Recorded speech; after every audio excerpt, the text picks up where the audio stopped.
And secondly, Taoiseach, if I could put it to you, that I met earlier a delegation from Thurles Community Hospital of the Assumption. And back in the Minister for Health gave a very firm commitment to reopen 22 beds in that hospital by the end of January 2012. But that has been reneged upon. Sorry, that's not for the they're extremely concerned at the undermining of the hospital. That's a parliamentary question. And it's symptomatic of the lack of governance in the health service. So again, for the last time, Taoiseach, when do we actually, is there any possibility before the autumn? No, you did not. We didn't make those. No, you did not. This was a new hospital we built, actually. Opened very recently, state of the art.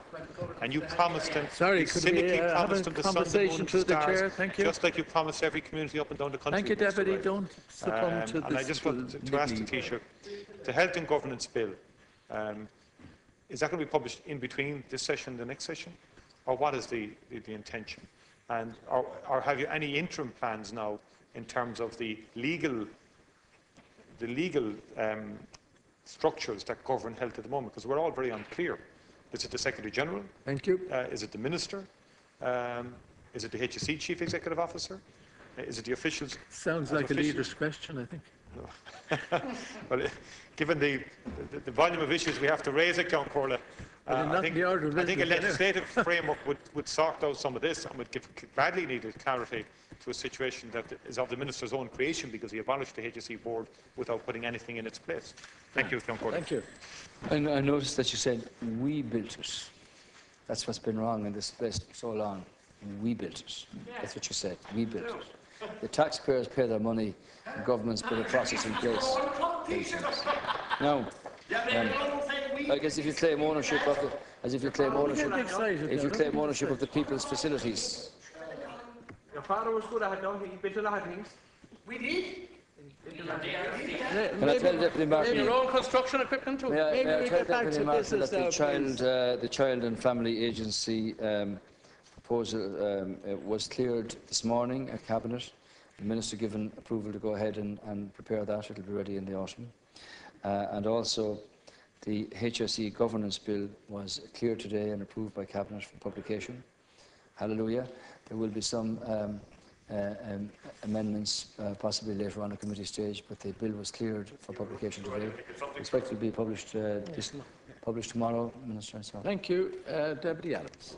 Well, I also have two questions about two pieces of legislation about health matters and the health service, and I don't think it's any coincidence that this is the case, because it's in such a mess. And I welcome very much today's news that the HSE governance bill is going to be published. Look, every TD here could tell a story of people coming into their offices. It's a real distressful situation. I also met the group from North Tip, and they are beside themselves over the 22 beds which are going to be closed or have been closed, and with the dreadful consequences, particularly for elderly citizens to legislation promised and for carers in that area. And they do say, Taoiseach, that the Minister of Health promised that would be.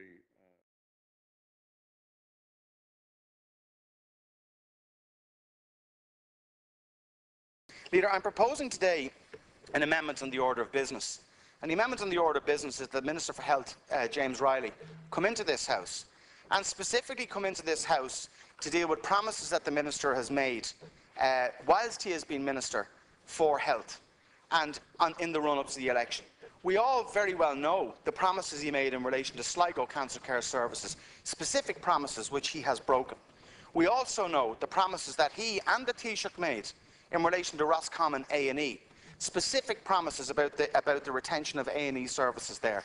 It has now come to our attention, and I would like to welcome here today the Community Hospital of the Assumption Thurles, the action group, cross-party group here, and of concerned citizens, that not only has the community hospital lost 20 respite beds, they've lost 37% of their hospital beds have been lost, whilst there are over 300 people in the Tipperary area, in this specific area, waiting for beds in this area. What's worse than this, and I tell you what's worse than this, is that the Minister himself, in a meeting with this group, attended by Deputy Coonan, attended by Minister for State Alan Kelly, promised on the 9th of November, promised specifically that the beds would be reinstated by the end of January 2012, a specific promise So what I want to know, and why I want the Minister in here, is Deputy Coonan and Deputy Kelly, are they incorrect? Did the Minister actually make that promise? Because it was very clear to the people who were there. And why are the beds not reinstated since January 2012?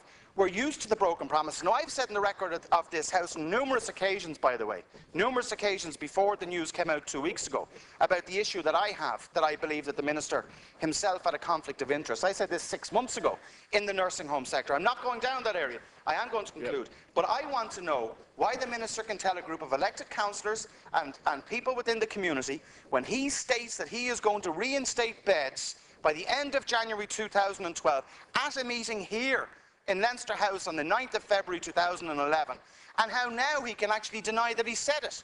So am I to take it that the group are lying, or is the Minister lying, or are Deputy Coonan and Deputy Kelly just totally have picked the Minister up wrong on this? Because I'll tell you the person that is wrong on this. I don't mean to use the word. I'm going to finish up. But this is important, and specifically the amendment on the order of business here today is that the Minister for Health come into this House and explain to us why another broken promise has been made, and to ask him with the greatest degree of urgency to fulfil the promise that he made to the community of Thurles on the 9th of November 2011, that he would reinstate the beds that are there. And nothing short of that is what we will accept. Thank you.